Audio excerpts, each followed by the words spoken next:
Bonjour à tous et bienvenue sur cette vidéo. Aujourd'hui, c'est la suite directe de la vidéo que nous avons eue hier qui était sur comment bien débuter sur Panzer Quest. Alors, pour débuter cette vidéo, déjà, comment avoir du gold? Alors là, on va pas parler des méthodes, c'est-à-dire des rhinos à construire, des 10 rhinos à construire ou par les quêtes. Nous allons voir directement par quand vous faites gold et que vous allez directement sur commander. Vous avez Software Banking, vous avez PaySafeCard, PayPal et carte de crédit. Alors oui, Software Banking et carte de crédit ont plus 10%. Mais en fait, c'est juste pour compenser les frais bancaires que vous allez avoir. Parce que par exemple, moi, je suis en France. Comme les studios se trouvent en Suisse, vous allez devoir payer des frais bancaires. Et donc, ils sont remboursés à hauteur de ces 10%. Donc voilà, vous avez plusieurs choix. Alors on va aller par exemple sur PayPal. Un premier pack à 1000 gold pour 9 euros. Un deuxième pack 2200 gold pour 20 euros, en arrondissant bien évidemment. 6000 gold pour 50 euros. 10 000 gold pour 70 euros. Et 15 000 gold pour 100 euros. Donc voilà, après avoir payé et reçu votre dû, nous nous retrouvons sur le jeu. Alors moi j'ai quelques gold comme vous pouvez le voir et on va voir ce qu'on peut faire dès qu'on arrive sur le jeu. Avec ces gold, vous n'auriez que votre base mère. Alors sur votre base mère, qu'est-ce que je vous conseille de vous mettre? Déjà, mettez vos ressources, mettez une extension de raffinerie. Alors ça sera ici avant que vous le mettiez, puisque dès que vous l'aurez mis, ça se remplacera par un optimiseur d'accélération. Alors, pourquoi mettre ces usines niveau max? Déjà, vous produirez mieux et plus vite. Pour ce qui est des optimisateurs d'accélération, je vous conseille de le mettre vivement sur votre base mère. L'optimisateur d'accélération vous permet en fait de réduire le coût en gold pour des heures de production. Comme vous le savez, de base, une heure de béton c'est 1 gold, 2 gold pour l'acier, 3 gold pour l'alu et 4 gold pour le carburant. Ce qui fait dans l'ordre et pour 15 heures de production 15, 30, 45 et 60. A savoir que avec cet optimisateur de production, optimiseur de production plutôt, ces coûts vont être littéralement réduits et ça va être très avantageux notamment pour du carburant. Si vous le mettez au niveau max, certes ça vous coûtera un peu de gold, mais au final vous serez remboursé. Parce que pour faire une heure de carburant, vous n'utilisez plus 4 gold, mais vous utilisez 1 gold. Donc pour toutes ces ressources, c'est assez avantageux. Donc voilà, je vous conseille de le mettre au niveau 3. Attention à ne pas le mettre sur toutes ces bases parce que ça vous reviendra très vite cher et au final ça n'aura servi à rien de le faire. Ensuite, à mettre dès le début, c'est les bureaux militaires. Mettez vos 3 bureaux dès le début sur votre base mère. Déjà, ça coûtera moins cher que de mettre des centrales militaires à coût normal. Hein. Vous verrez, en réalité, vous ferez des économies. Ça vous permettra d'avoir 1500 MP de plus, c'est-à-dire points militaires, et c'est assez bénéfique, bien évidemment. Ensuite, vous avez le bâtiment d'extension de limite de groupe. Alors ce bâtiment, ça augmente la limite de groupe. Vous êtes limité à 9 quand vous commencez. Franchement, c'est déjà pas mal et je ne trouve pas l'intérêt d'en mettre davantage puisque dès que vous allez prendre des bases, certes c'est fait sur un calcul mathématique, mais vous allez avoir des bases supplémentaires, des limites de groupe supplémentaires, pardon.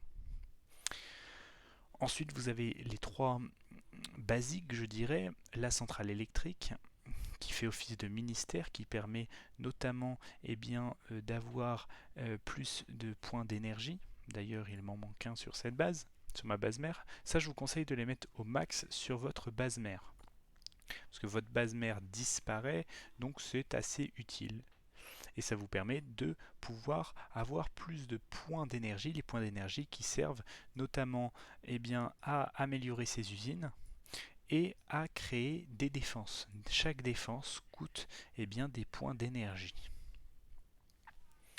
Ensuite, vous avez la centrale des militaires. Cette centrale vous permettra d'avoir des MP supplémentaires.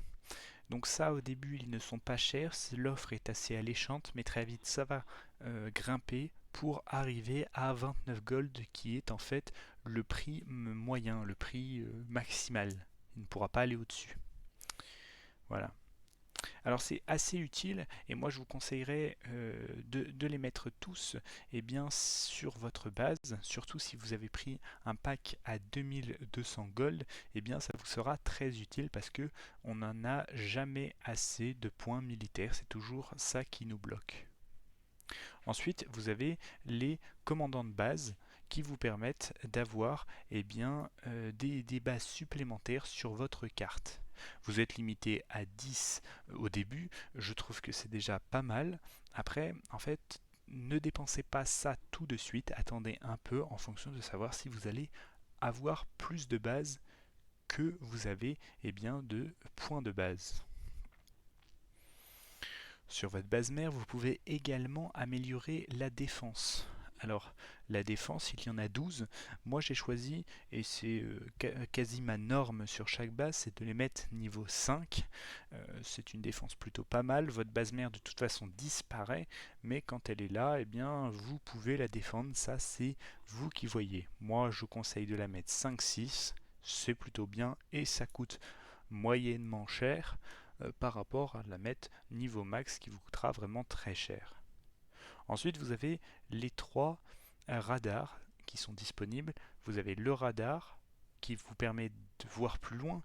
Vous avez le brouilleur qui permet de brouiller, que le radar ne puisse pas faire son job et donc qu'on ne puisse pas voir votre base.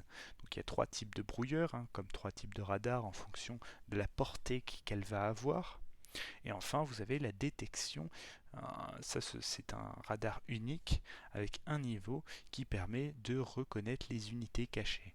Alors sur un début de map, si vous êtes sur une nouvelle map, c'est pas très utile dès le début parce qu'il n'y en a pas, tant que ça des unités cachées et ça n'arrive que bien plus tard dans la map quand vous avez notamment les bases avions et bases hélico qui apparaissent. À savoir aussi que vous avez les ressources immédiates. Et ça, franchement, je vous conseille de le mettre dès le début. Dès que vous commencez, vous le mettez. D'ailleurs, à savoir, quand vous avez acheté vos premiers gold et que vous faites un ressource immédiate, c'est pas 30 millions de béton, acier et aluminium, mais vous êtes plutôt sur du 90 millions béton, acier et aluminium, ce qui est plutôt pas mal et franchement, je vous le conseille. Au niveau des grues, alors les grues, j'ai pas trop. C'est comme sur combat siège, j'ai encore un peu de mal avec ça. Certes, c'est très utile, mais où les placer stratégiquement pour éviter d'en avoir à perte, franchement, je ne sais pas. Déjà, je dirais en avoir une par secteur, c'est déjà pas mal. Ce qui fait 9 sur une map. Ce qui est plutôt pas mal. Et après, c'est à voir aussi en fonction de vos moyens, savoir si vous avez énormément de gold ou pas. Si vous n'en avez pas beaucoup, franchement, ne vous embêtez pas avec une grue de niveau 3. Vous pouvez en mettre une sur votre base mère de niveau 1. Mais si vous avez pas mal de gold et que franchement, la guerre est assez compliquée, vaut mieux l'avoir près du front. Bon, un peu en retrait, mais quand même près du front. La file d'attente de construction qui n'a pas changé depuis le premier jeu, du coup je ne vais pas revenir dessus. Le temps de demi-construction qui est assez utile, certains ne savent pas à quoi il sert, c'est tout simplement par exemple vous avez un véhicule qui met 1 heure à se construire, en cliquant dessus vous allez utiliser quelques gold, alors ce n'est pas fixe, c'est comment dire, en fonction du nombre de temps qu'il y a et vous allez pouvoir en dépenser pour mettre à moitié ce temps. Si c'est 1 heure de production, ça se transforme en plus que 30 minutes de production pour une troupe. Voilà, ou ça peut marcher aussi pour construire ses défenses en un rien de temps. De temps en temps, c'est très utilisé vraiment pour avoir le maximum de défense après avoir pris une base. Ensuite, petit changement aussi qu'on avait vu dans les dernières vidéos, mais je vais revenir vite fait dessus. Le change de home map, alors là, oui, je ne peux pas parce que je n'ai pas les conditions requises, mais ce bouton est assez pratique quand vous voulez changer votre base mère. Et maintenant, nous arrivons sur la dernière chose assez importante et non négligeable, ce sont les améliorations temporaires de la défense de base, c'est-à-dire les drapeaux que vous avez devant votre base. Ces drapeaux augmentent considérablement votre défense de base, c'est-à-dire vos défenses de base seront 10 fois plus dures à détruire, ce qui est assez important et franchement on a pas mal de difficultés à détruire des bases aussi puissantes. Par contre, à savoir que quand vous mettez eh bien, un drapeau, eh bien, ça ne dure que 3 jours. À savoir également que si vous mettez un drapeau une journée, ça vous coûtera un gold. Enfin, on va prendre un exemple. Si le lundi vous mettez un drapeau, eh bien si cela vous coûtera un gold, si vous voulez remettre un drapeau le lundi, eh bien ça vous coûtera un deuxième gold. Voilà, par exemple. Et donc, quand nous serons passés au jour suivant, c'est-à-dire le mardi, eh bien ça redeviendra à 1. Et en fait, c'est quelque chose d'accumulatif, mais que sur une journée. Voilà. Bon, on a fait un peu le tour de ce qu'on pouvait faire et des conseils que je pouvais donner quand on commençait avec du gold. Euh, Moi je vous souhaite un bon jeu, n'hésitez pas à mettre en commentaire si vous avez des questions ou des retours à me faire sur cette vidéo, n'hésitez pas à mettre un petit like, à vous abonner et moi je vous dis à la prochaine.